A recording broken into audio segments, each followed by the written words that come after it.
Perkenalkan, nama saya Priscilla Yohana Christine dengan nomor NPM 112.1900143. Saya dari kelas R, Matkul Sistem Informasi Manajemen.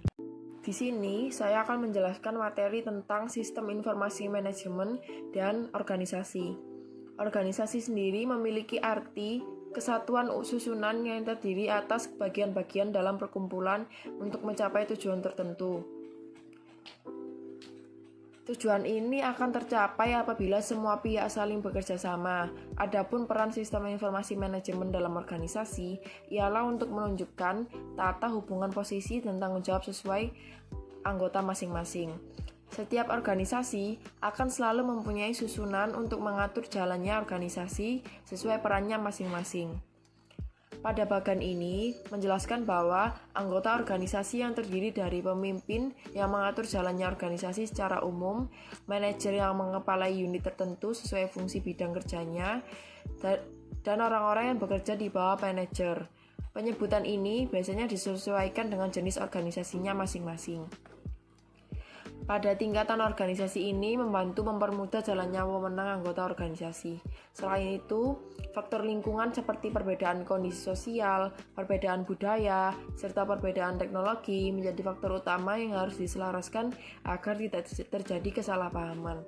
Oleh karena itu, komunikasi di sini berfungsi sebagai sistem yang dapat mempengaruhi pekerjaan peran anggota supaya dapat berkembang dengan baik.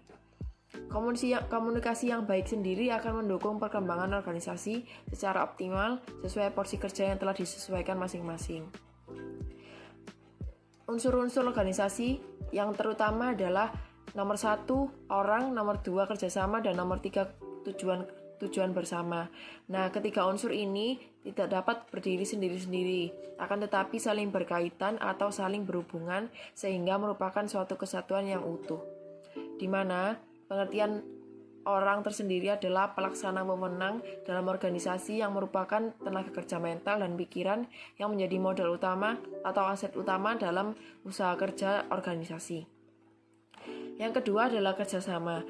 Kerjasama sendiri adalah sebuah usaha yang dilakukan oleh dua atau banyak orang untuk mencapai tujuan dalam organisasi.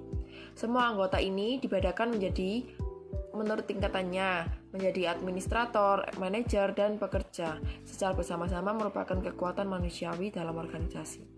Nah, yang ketiga adalah tujuan. Tujuan adalah arah atau sasaran yang diimpikan supaya dapat tercapai. Tujuan ini menggambarkan tentang apa yang harus dicapai melalui prosedur, program, pola, kebijaksanaan, serta strategi anggaran dan peraturan-peraturan yang telah ditetapkan. Nah, ketiga unsur ini membutuhkan unsur tambahan, yaitu nomor 4 adalah peralatan yang meliputi semua sarana pendukung.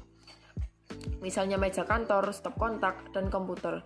Yang kelima adalah lingkungan, di mana faktor ini dapat mempengaruhi budaya kerja serta gaya gerak kehidupan dalam organisasi. Karena itu meliputi perbedaan keadaan sosial, budaya, ekonomi, dan teknologi.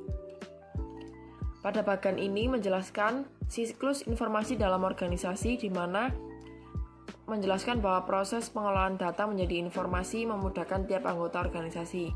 Nah, proses pertama dimulai ketika data yang terkumpul diolah menjadi informasi.